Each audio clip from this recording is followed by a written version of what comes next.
Fantastic four और Spiderman brand new day की updates के बाद एक और बड़ी खबर सामने आई है। आई थिंक आरडीजी ने ये खुद कंफर्म कर दिया है कि आने वाली एवेंजर्स डूम्सडे में हमें आयरन मैन और डॉक्टर डूम की फाइट देखने को मिलेगी। एक्चुअली पिछले दिनों उन्होंने अपने सोशल मीडिया पर एक वीडियो शेयर की थी जिसमें वो कुछ कॉमिक बुक्स पढ़ते हुए दिखे थे एंड उन्होंने जो कॉमिक्स दिखाई थी उनमें से एक थी iron man legacy of doom, जिसमें आयरन मैन और डॉक्टर डूम की फाइट होती है। इसके साथ ही एक और इम्पोर्टेंट कॉमिक थी जिसका नाम था सीक्रेट वॉर्स। सो ये सब दिखाता है कि शायद अवेंजर्स डूम्सडे और सीक्रेट वॉर्स इन दोनों मूवीज की इंस्पिरेशन इन स्टोरी से ली जाएगी। जहाँ बात करें iron man legacy of doom की, तो इस कॉमिक में दिखाया गया था कि डॉक्टर डूम अपनी कंट्री लातवेरिया में कंट्रोल खो देता है। वहाँ एक रिवेलियन और पॉलिटिकल कू स्टार्ट हो जाता है, यानी वहाँ के लोग और नेता डॉक्टर डूम के खिलाफ हो जाते हैं। आयरन मैन की बात करें तो टोनी स्टार्क स्पेस में है जो कि एक सैटेलाइट को ठीक कर रहा होता है एंड अचानक ही उसके सामने डॉक्टर डूम का एक होलोग्राम आता है एंड डूम उसे कहता है कि वो अकेले उस रिबेलियन को नहीं रोक सकता एंड उसे आयरन मैन की हेल्प चाहिए। अब टोनी स्टार्क आमतौर पर तो डॉक्टर डूम की मदद नहीं करता, लेकिन उसे डर होता है कि अगर उसने डॉक्टर डूम की मदद नहीं की तो डूम शायद पूरे रिबेलियन को ही मार डालेगा। इसलिए आयरन मैन खुद ही सिचुएशन को संभालने का फैसला करता है। वो डॉक्टर डूम से पूछता भी है कि तुमने डॉक्टर स्ट्रेंज से हेल्प क्यों नहीं मांगी, जिस पे डूम का जवाब होता है कि उसका प्लान कुछ और ही है। अगले सीन में हम देखते हैं कि डॉक्टर डूम एक खास मशीन का इस्तेमाल करता है जिसे टाइम प्लेटफॉर्म कहते हैं। ये एक टेलीपोर्टेशन डिवाइस होता है जिसे हम ऑलरेडी एमसीयू में देख चुके हैं, लेकिन कॉमिक्स की बात करें तो ये डिवाइस सबसे पहले डॉक्टर डूम ने ही इस्तेमाल किया था। ऐसा हो सकता है कि अवेंजर्स डूम्सडे में इस टेक्नोलॉजी को डिटेल से एक्सप्लेन किया जाए। इसके बाद कहानी में हम देखते हैं कि डूम आयरन मैन को धोखा देता है। वो टोनी स्टार्क को सीधा हेल में टेलीपोर्ट कर देता है और उसे मेफिस्टो के साथ छोड़कर खुद गायब हो जाता है। एक्चुअली डॉक्टर डूम ने मेफिस्टो से एक डील की होती है। वो टोनी स्टार्क की सोल को मेफिस्टो को देता है ताकि उसे मैजिकल स्वॉर्ड एक्सकैलिबर का टुकड़ा मिल सके। ये सब डॉक्टर डूम अपनी ताकत को इंक्रीज करने के लिए कर रहा होता है एंड जब डूम को एक्सकैलिबर मिल जाती है तो वो अपने ही साथियों के खिलाफ हो जाता है।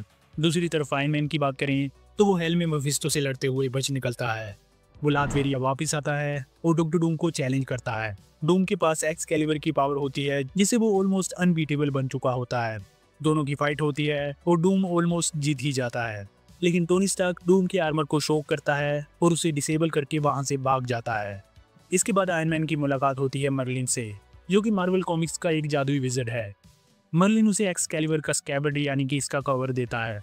इस स्कैबर्ड से टोनी को भी मैजिकल पावर्स मिल जाती हैं एंड फिर से हम देखते हैं कि आयरन मैन और डॉक्टर डूम आमने सामने होते हैं। दोनों के पास मैजिकल वेपन्स हैं, लेकिन इस बार फाइट के एंड में दोनों अपनी पावर्स खो देते हैं एंड मर्लिन आकर सब कुछ इरेज कर देता है जैसे ये इंसिडेंट कभी हुआ ही नहीं था एंड इन दोनों को फिर से अकेला छोड़ दिया जाता है। अब सवाल ये उठता है कि मार्वल इस स्टोरी को कैसे अडेप्ट करेगा। आई थिंक कॉमिक की कहानी से शायद बहुत ज़्यादा नहीं, मे भी कुछ इंपॉर्टेंट आइडियाज़ को इंक्लूड किया जा सकता है, जैसे कि डॉक्टर डूम पहले हेल्प मांगता है एंड देन हीरोज को बिट्रे करता है ताकि खुद ज़्यादा ताकत पा सके। अब ये जो कॉमिक आरडीजे ने दिखाई है इसका मतलब बहुत इंपॉर्टेंट हो जाता है।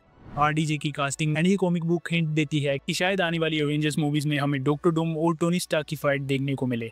वैसे भी कई तरीकों से आयरन मैन और डॉक्टर डूम आपस में बहुत मिलते जुलते हैं। हाँ, डॉक्टर डूम थोड़ा पावरफुल होता है क्योंकि उसके पास मैजिक है, लेकिन टोनी स्टार्क भी कोई कमजोर इंसान नहीं है। जहाँ कुछ र्यूमर्स तो ये भी हैं कि फ्यूचर में शायद किसी अल्टरनेट यूनिवर्स के आयरन मैन को भी आरडीजे ही प्ले कर रहे होंगे। वैसे भी अगर आप उनकी अभी की बियर्ड स्टाइल को देखें तो ये बिल्कुल टोनी स्टार्क जैसी है। सो मे भी ऐसा हो सकता है कि डूम्सडे या सीक्रेट वॉर्स में हमें आयरन मैन का एक मल्टीवर्स वेरिएंट देखने को मिले जो कि रॉबर्ट डाउनी जूनियर जैसा दिखता है। इसके अलावा पिछले दिनों आरडीजी ने एक और कॉमिक भी पोस्ट की थी जो थी वेस्ट कोस्ट अवेंजर्स एंड मुझे लगता है कि ये कॉमिक एमसीयू में जरूर अडेप्ट होने वाली है। मे भी आने वाले शोज जैसे वंडर मैन और विजन क्वेस्ट इसी टीम को एमसीयू में लाने की शुरुआत करेंगे। एक्चुअली वेस्ट कोस्ट अवेंजर्स की कहानी में डॉक्टर डूम अपनी कॉन्शियसनेस को किसी और की बॉडी में ट्रांसफर कर देता है एंड फिर अवेंजर से लड़ता है। इस बात से कई फैंस ये भी सोच रहे हैं कि क्या डॉक्टर डूम किसी आयरन मैन वेरिएंट की बॉडी में घुस जाएगा या फिर वो मेफिस्टो से किसी डील के जरिए किसी अल्टरनेट टोनी स्टार्क की सोल निकालकर उसकी बॉडी ले लेगा।